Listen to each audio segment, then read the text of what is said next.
Guys, Rings of Power is not that bad. Some people are really out here acting like this show has spat on the grave of their forefathers, and there are many reasons for this. Some people have such a hard-on for Tolkien and admire his work so much that any change to the existing lore is classified as an assault on Tolkien himself. Some people are simply racist and sexist and complain that black people and women have major roles in the show, instead of just white men throwing their dicks around for hours like it was in Lord of the Rings. Now, people who genuinely get pissed off at the so-called woke aspects of these shows are of course a minority, and I've talked enough about them on this channel, because most of the people who don't like the show just don't like the show, and that's fine. There's nothing wrong with that. I just think that it's also fine to like the show, and maybe that's controversial, I don't know. But that's just how I feel. Now, if you've watched my last video, then you'll know that I don't think Rings of Power is as good as House of the Dragon, and I stand behind that, but that doesn't mean it has to be bad. House of the Dragon is, in my opinion, a fantastic show, and being worse than fantastic can still be very good.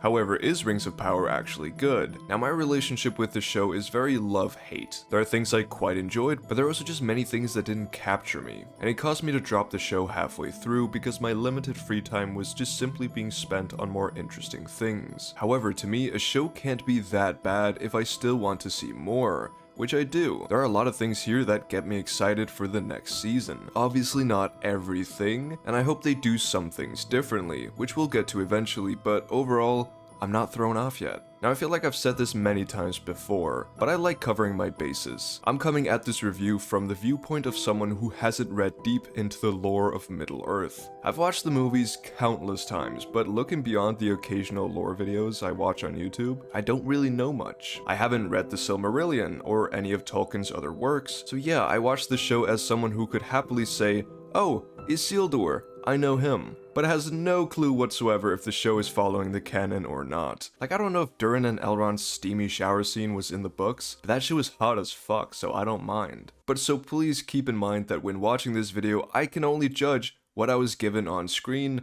not what should have been. And so I can only review this show on its merits as a fantasy show that's kinda connected to some movies that I love, rather than an adaptation of a very intricate story that weaves together many different things and that's very specific. And I think both these viewpoints are important. So if you're on the other side, then please do leave your own thoughts down below if you think I've missed something. Also leave a like if you enjoyed. However, let's get back on track. How is it really? Is there anything here, or is it as bad as YouTube thumbnails would have us believe? And honestly, there are things I like. I was really on board with this show for the first 2 to 3 episodes. Sure, they were slow and building up a lot of different plot lines, but I didn't mind too much because I was first and foremost excited to be back in Middle-earth once again, and the show does look fantastic. It's nice to look at, but I also felt like they were building up to something. There was this mystery of Sauron and a shadow growing in the Southlands that had me excited. Probably also because I don't know how the Forging of the Rings actually unfolds, so I'm excited to see that. However, the middle section of the season was where I began to get bored. It's not like there weren't things I liked about episodes 4, 5, and 6, but with House of the Dragon coming out, Andor, and a bunch of anime, I just ended up falling behind. But I recently got caught up, and honestly, the last 2 episodes sealed the deal for me. This is a show that I can keep on watching, and that I'm excited to see more of, because it had a decent beginning that drew me in, and an ending that was pretty entertaining. Now, I think the biggest problems for me are the multiple storylines, because not all of them are equally interesting. It's really difficult to have multiple parallel storylines at once and make them all entertaining and serve a larger plot. Game of Thrones did this wonderfully, at least in the beginning, with only the occasional storyline being a bit meh. I'm talking about you, Bran. You Boring little cockroach. However, Rings of Power doesn't succeed, at least in my opinion, at making us care about all the different storylines. Some of them were really interesting, my favorite definitely being the Durin, Elrond, and Disa saga. Every scene was just so filled with charisma and chemistry and heart. I really grew to adore Elrond and Durin's relationship, and I think Disa added some extra life to the show. However, I also enjoyed most of the stuff with Galadriel and Halbrand. I know many people don't like Galadriel, they don't think she's accurate to the books, and that very well might be the case, but I really don't think she's that bad. To me, it would have been boring if she was just the same as she was in Lord of the Rings, because she's kind of the main character, and if she doesn't have room to grow and develop, then what would be the point? Now, I'm not going to assume that the people who don't like Galadriel are just people who don't like women. Naturally, like with most media nowadays, there is definitely a correlation, but not finding Galadriel very interesting in Rings of Power doesn't mean you hate women. She's not the most interesting character. I wish we get to see more of her inner struggles, and I'm sure we'll get that in the future. But yeah, I think Galadriel is a perfectly fine character. She's well respected, but also secretly gets looked down upon a lot. She's steadfast and stubborn, oftentimes to a fault, because she gets blindsided by her goal of vanquishing evil and defeating Sauron, which she pretends is only for the good of everyone and a tribute to her brother, but in reality it's very personal to her, and her egocentric intentions make her hasty and naive. I mean, she literally builds up Sauron and helps him return to power, and I'm excited to see the aftermath of this in future seasons. I've seen a lot of people be annoyed that she's really powerful, almost unbeatable, because strong women, I guess, but like, that's the whole point of Galadriel. She's supposed to be insanely powerful. That doesn't mean she can't fail. She fails plenty of times throughout this season. Her being a better fighter than pretty much anyone else doesn't stop her from getting mutinied for being stubborn, being sent back to Valinor because she doesn't want to listen to the High King, sending Numenor to war which leads to countless deaths and most of them hating her, and of course letting Sauron gain power. She's not just an untouchable titan, she makes mistakes, she's not perfect, and just because she's strong doesn't mean she's a bad or boring character. I feel like she just doesn't get helped by the dialogue, but that affects every character in this show,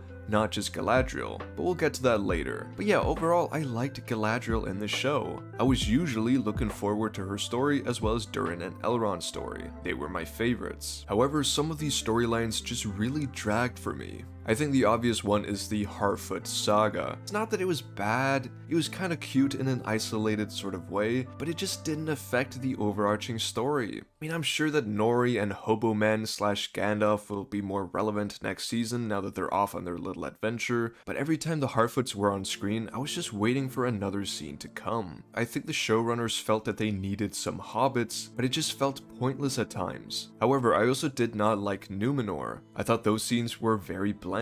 I mean, it was cool to see Elendil and Isildur, but I don't really like them yet. They're of course going to be very important later, but I just didn't get invested. I feel like the amount of time spent in Numenor really dragged out the story, and despite liking Halbrand and Galadriel, I didn't really like them while they were in Numenor. Arondir's story and the Southlanders was also a plotline that I didn't care too much about, although it was better than the last two I previously mentioned. The thing is, overall I like Arondir, I think he's cool, but again I didn't get invested in the Southlands plot. I usually do like a good old story about regular people rising up in the face of darkness and evil to find hope and let it guide them through the night. However, I just wasn't sold on this one, probably again due to the dialogue not getting me invested in these characters. However, by the time the last 3 episodes happened, the Numenor, the Southlands, and the Galadriel storylines merged together, and in the final episode, they also merged with the Durin and Elrond plotline. And this was the best part of the show for me. It felt like the storylines had been slowly building somewhere, and although I know the story will continue to build up, I still appreciate that there was at least some payoff in the end. However, sadly the Harfoot storyline was the only one that didn't feel too purposeful even at the end. But like I said, it could make more sense in season 2. So yeah, the storylines were very hit or miss for me, but what about the other aspects? I think it comes as no surprise that this show is stunning, and you'd hope it would be, because it's the most expensive TV show of all time. However, not everything that is expensive looks expensive. There are movies with a budget of $100 million that still looks like crap, but Rings of Power absolutely makes the most of it. It's just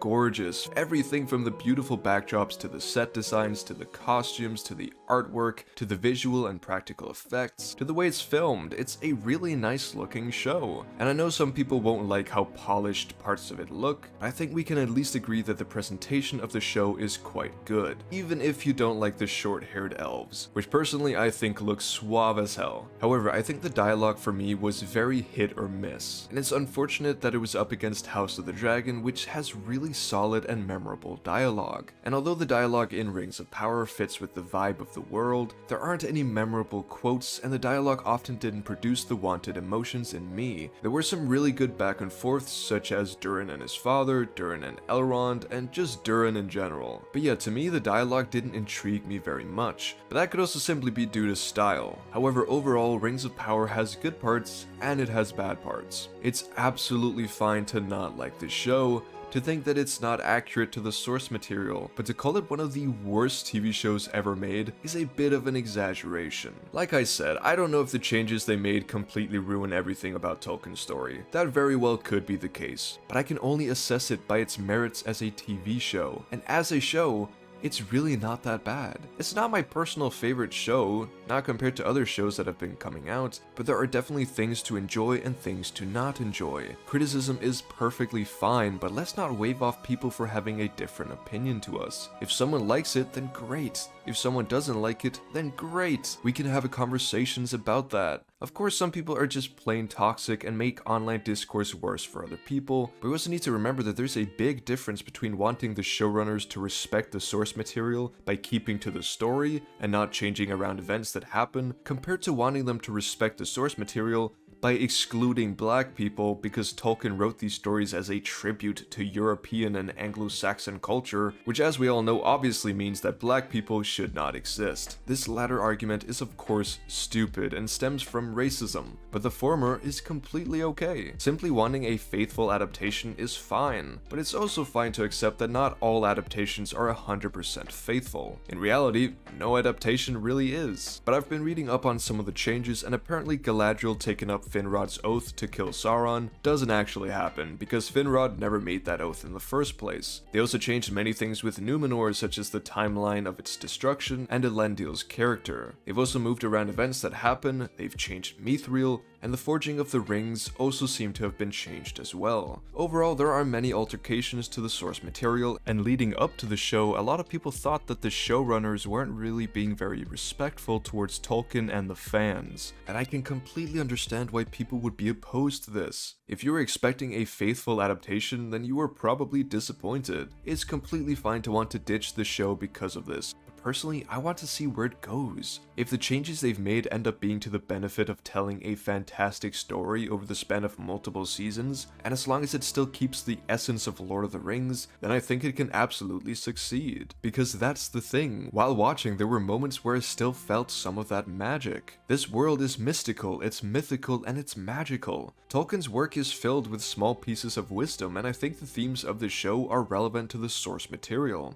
even if the story has been changed. It's a very flawed show that still has enough going for it that I don't mind watching more. If you think I've missed anything, then let me know down below, but Rings of Power, to me at least, was a decently satisfying return to Middle-earth. Thank you to my patrons and Ben Joseph, and good night.